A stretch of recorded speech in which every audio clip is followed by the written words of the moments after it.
Good morning guys! Welcome guys! Narito tayo ngayon sa Quezon City, Quezon Avenue, Barangay Paligsahan, kung saan matatagpuan natin ang bagong opisina ni Sir Rapi Tulfo in action. Kung siya may mga problema tungkol sa kanyang trabaho, magsadya lang magpunta sa kanyang opisina, bagong opisina dito sa Barangay Paligsahan, Quezon City, Quezon Avenue.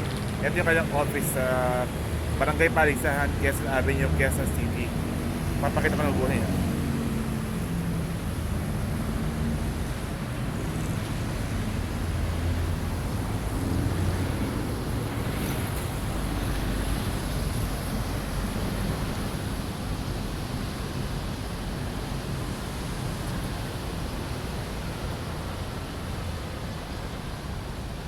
Ito guys, so yung office ni Sir Idol Rapi Tulfo in action.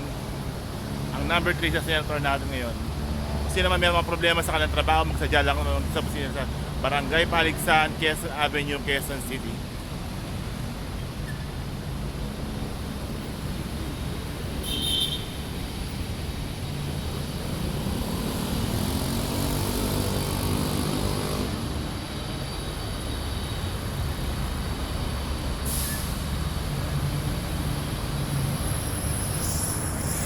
Kaya guys, kung meron kayong mga problema sa inyong mga trabaho, pumunta lamang dito sa bagong opisina ng Senator Rapi Tulfo in action dito sa Barangay Paligsahan, Quezon City, Quezon Avenue. Okay? Ulitin ko, Barangay Paligsahan, Quezon Avenue, Quezon City. Thank you guys!